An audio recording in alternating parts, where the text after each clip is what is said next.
은혜 받으실 말씀은 출애굽기 34장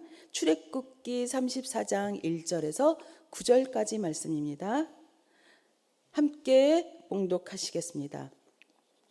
야훼께서 모세에게 이르시되 너는 돌판 둘을 처음 것과 같이 다듬어 만들라.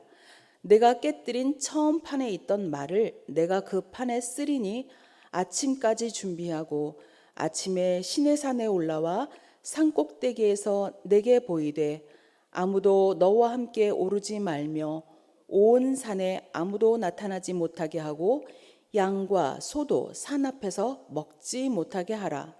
모세가 돌판 둘을 처음 것과 같이 깎아 만들고 아침에 일찍이 일어나 그 두 돌판을 손에 들고 야훼의 명령대로 시내산에 올라가니 야훼께서 구름 가운데 강림하사 그와 함께 거기 서서 야훼 이름을 선포하실세 야훼께서 그의 앞으로 지나시며 선포하시되 야훼라 야훼라 자비롭고 은혜롭고 노하기를 더디하고 인자와 진실이 많은 하나님이라. 인자를 천대까지 베풀며 악과 과실과 죄를 용서하리라. 그러나 벌을 면제하지는 아니하고 아버지의 악행을 자손 3, 4대까지 보응하리라. 모세가 급히 땅에 엎드려 경배하며 이르되 주여 내가 주께 은총을 입었거든 원하건대 주는 우리와 동행하옵소서. 이는 목이 뻣뻣한 백성이니이다. 우리의 악과 죄를 사하시고 우리를 주의 기업으로 삼으소서. 아멘. 오늘 이 말씀을 가지고 선포되어야 할 이름 함께 따라 하시겠습니다. 선포되어야 할 이름, 선포되어야 할 이름, 이 말씀을 가지고 함께 은혜 나누도록 하겠습니다. 저희들이 출애굽기 34장을 다 읽지 못했지만 전체를 다 포함해서 생각해 보고자 합니다. 우리가 하나님을 믿는다고 하지만 우리가 먼저 알려고 노력을 한 것이 아니라 하나님께서 무조건적으로 우리를 선택하셨죠. 선택하셨고 사랑해 주셨기 때문에 우리들이 하나님을 믿고 섬기는 것이 가능한 줄 믿습니다. 아멘. 하나님께서 이스라엘 백성을 선택하시고 사랑하신 사실이 기록된 성경을 대할 때마다 하나님의 사랑을 더욱 생각하게 되죠. 출애굽기 속에 그려진 그들의 삶 속에서 하나님께 사랑을 받으면서도 끊임없이 하나님을 배반하는 모습이 계속 그려지고 있지만 그렇기 때문에 역설적으로 하나님의 이름이 우리들에게 더욱 깊이 새겨져야 하며 선포되어져야 할 줄 믿습니다. 아멘. 할렐루야. 오늘은 두 가지 포인트로 나눠서 생각해 보고자 합니다. 첫 번째는 목이 곧고 뻣뻣함으로 드러나고 있는 이 사람들의 부패와 그럼에도 불구하고 끝없는 사랑을 부어주시는 우리 하나님, 그 하나님의 이름에 대해서 생각해 보고자 합니다. 목이 곧고 뻣뻣하다고 여기 성경 말씀에 지금 계속 기록되어 있는데 그것 때문에 드러나고 있죠. 사람들의 부패함입니다. 모세를 통해 하나님께서 그들에게 십계명을 준비하고 계실 때에도 이스라엘 백성들이 금소가지 우상을 만들어서 섬김으로 인해 우리 하나님께서 직접 만드시고 적어주셨던 그 돌판이 모세에 의해서 깨어지게 됩니다. 모세가 그들의 우상 숭배하는 모습을 보고 분노해서 그것을 던져버렸죠. 그래서 깨어지게 된 것입니다. 이것은 우상 숭배의 죄의 결과로 인해서 하나님의 말씀판이 없어진 것이죠. 더 나아가서 출애굽기 33장 3절에 보면 하나님께서는 함께 하시지 않겠다라고 말씀하십니다. 그렇다면 이스라엘 백성들이 어떤 사람들이기 때문에 하나님께서 이렇게 말씀하셨을까요? 그 이유가 오늘 9절에 나오죠. 이는 목이 뻣뻣한 백성입니다 라고 말씀하셨습니다. 우리들은 보통 목이 뻣뻣하다 그러면 그냥 단순하게 교만하다라고 쉽게 생각했었던 것 같습니다. 그렇지만 우리들이 목이 뻣뻣할 때 가만히 생각해 볼 때 어떻든가요? 가만히 누워 있었기만 할 때, 그렇죠? 누워 있지 않더라도 몸을 잘 안 움직이고 있을 때, 또 어떤 이유로든 피가 잘 통하지 않아서 그러면 목이 뻣뻣해지기가 쉽죠. 우리가 하나님 앞에서 그냥 살아갈 때, 그냥 산다는 것이 그냥 사는 것이 아니죠. 우리가 성도의 삶을 잘 펼쳐내지 않을 때, 즉 예배하지 않고 기도하지 않으면 우리도 모르는 사이 목이 뻣뻣해지는 것처럼 그렇게 우리들은 어느 사이에 굳어지고 마는 것이죠. 영적인 것이 굳어버리고 맙니다. 현대사회에서 문제가 되고 있는 몸속 혈관에 지방이라든지 노폐물이 쌓이면 혈액의 흐름이 나빠져서 결국 큰 일이 벌어지는 것처럼 하나님께서 기뻐하시지 않는 것, 나아가 하나님께서 함께 하실 수 없는 정결하지 않은 것들로 인해 영적으로 둔해지는 것은 결국 예수님의 보혈이 우리들의 영혼에 돌지 않기 때문에 결국 파멸에 이르기는 처지가 되어버리고 마는 것과 같은 이치인 것입니다. 32장에서부터 사실은 이 부분에 대해서 하나님께서 계속 말씀하고 계십니다. 32장 7절에 내 백성이 부패했다. 사람들이 부패했다고 말씀하십니다. 9절에 또 야훼께서 모세한테 이르시되 내가 이 백성을 목이 뻣뻣한 백성이로다 라고 얘기하시죠. 이것은 하나님의 탄식을 말씀하십니다. 목이 뻣뻣하도다 라고 탄식하셨습니다. 안타까워하시는 것이죠. 또 33장 5절에 보면 야훼께서 또 모세한테 이르십니다. 이스라엘 자손에게 이르라 너희는 목이 곧은 백성인즉 라고 말하라고 하십니다. 그들에게 그들의 실체를 알리라고 말씀하십니다. 계속해서 34장에 오늘 읽은 이 목이 뻣뻣한 백성이니 우리의 악과 죄를 사시고 우리를 주의 기업으로 삼으소서. 여기서는 모세의 간구함을 볼 수 있습니다. 그러니까 출애굽기 32장에서 34장에 걸쳐서 목이 뻣뻣한 백성에 대해서 점진적으로 계속 확장되는 것을 볼 수 있습니다. 목이 뻣뻣한 백성 이스라엘의 그 결과물로 인해 하나님을 배반하고 우상을 만들고 섬긴 것에 대해서 32장에서는 하나님께서 탄식하셨죠. 33장에서는 하나님께서 말하라고 하셨습니다. 34장에는 그것을 보고 하나님께 모세가 간구하게 됩니다. 하나님 나라의 확장의 은혜를 구한 것입니다. 사람이 얼마나 부패했으면 신명기에서 목이 곧은 백성, 또 신명기 31장 27절에도 목이 곧은 것을 너희의 반역한가 목이 곧은 것을 아나니 라고 하나님 말씀하시고, 잠언에서조차 29장 1절에 자주 책망을 받으면서도 목이 곧은 백성은 갑자기 패망을 당하고 피하지 못하리라고 말씀하십니다. 더불어 심지어는 신약성경 사도행전 7장 5절에 목이 곧고 마음과 귀에 할례를 받지 못한 사람들아 너희도 너희 조상과 같이 항상 성령을 거스르는도다. 사람들이 부패했기 때문에 목이 곧고 뻣뻣한 것을 지나 결국 사람은 항상 성령을 거스린다고 말씀하고 계시는 것입니다. 굉장히 슬퍼지죠. 목이 뻣뻣한 것이 계속 반복되어져서 이 변함없는 하나님이 아니라 변함없는 이 이스라엘 백성. 그런데 마지막 34장 오늘의 본문까지 보면 결국엔 하나님과 깊이 만나고, 특히 모세를 통해서 하나님과 깊이 만나고 관계가 회복됩니다. 하나님께서 임재해 주심으로 말미암아 관계가 회복되고 마는 것입니다. 34장 5절에 야훼께서 구름 가운데 강림하사 그와 함께 거기 서서 야훼 이름을 선포하실세. 하나님께서 임재하심으로 관계가 회복되어 것입니다. 할렐루야. 우리 가운데도 하나님께서 이 시간에도 함께 임재해 주신 줄 믿습니다. 아멘. 두 번째, 하나님의 이름입니다. 6절에 야훼께서 그의 앞을 지나시며 선포하시되 야훼라 야훼라 자비롭고 은혜롭고 노하기를 더디하고 인자와 진실이 많은 하나님이라.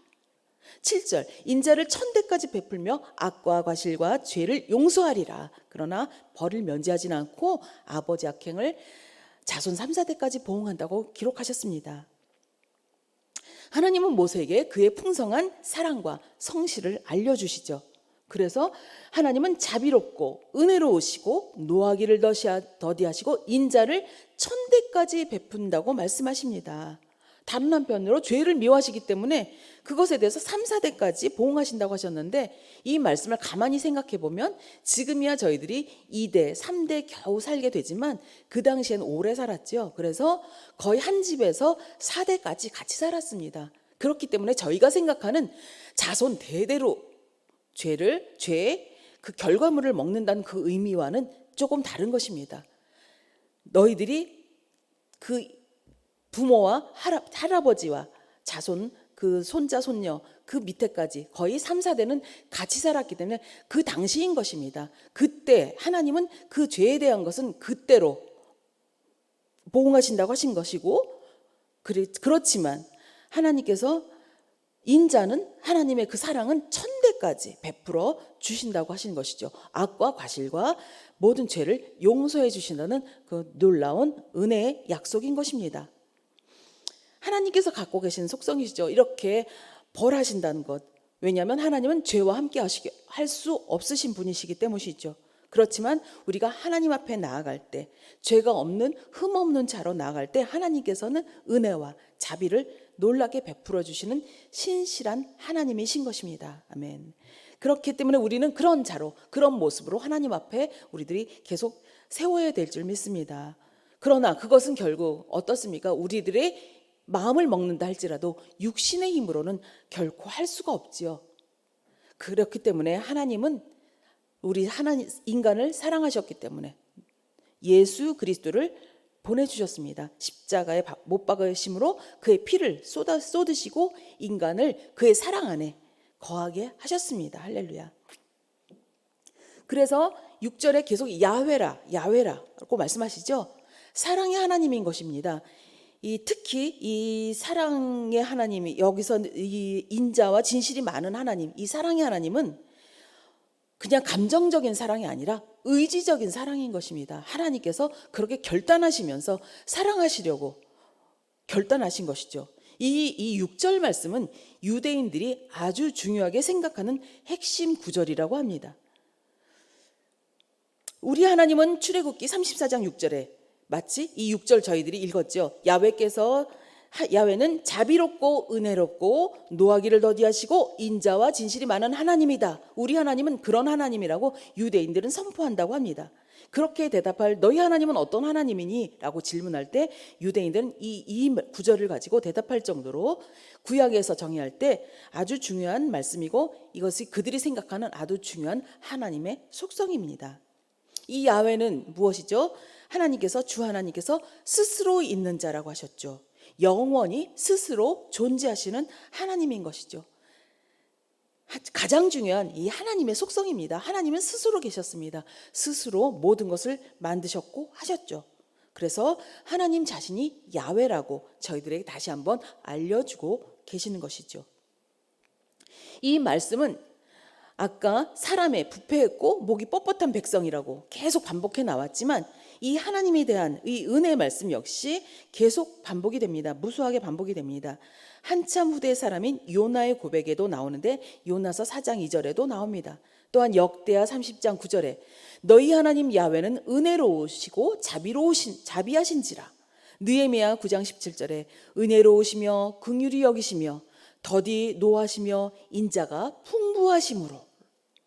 또한 시편 103편 8절에 야훼는 긍휼이 많으시고 은혜로우시며 노하기를 더디하시고 인자하심이 풍부하시도다라고 기록될 정도로 하나님의 이 놀라운 은혜의 말씀은 성경 전체에 기록되어 있습니다.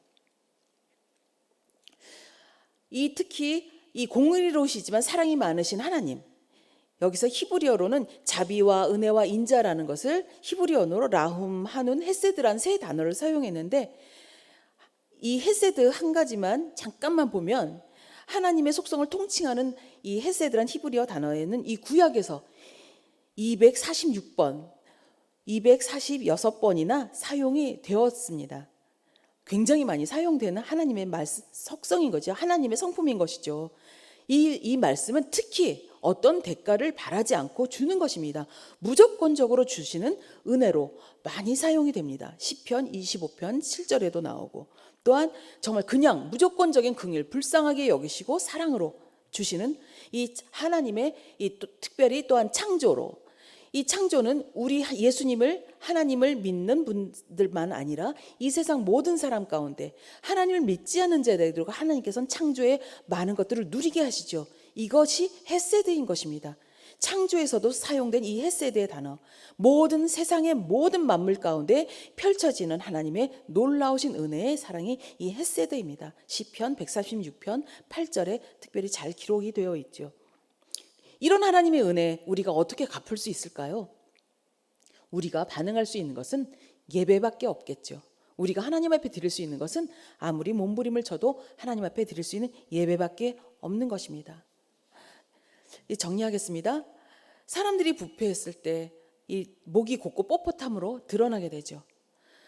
그러나 하나님께서 돌판에 써주신 언약은 우리를 얽매이거나 속박하려는 것이 아니라 우리들이 너무나 잘 알듯이 우리가 십계명이라고 알겠지만 계명, 그러니까 굉장히 딱딱하게 여겨지고 특별히 우리들이 삶 가운데 이 현실을 살면서 우리들의 사고방식 안에서밖에 우리들은 생각을 잘 못합니다.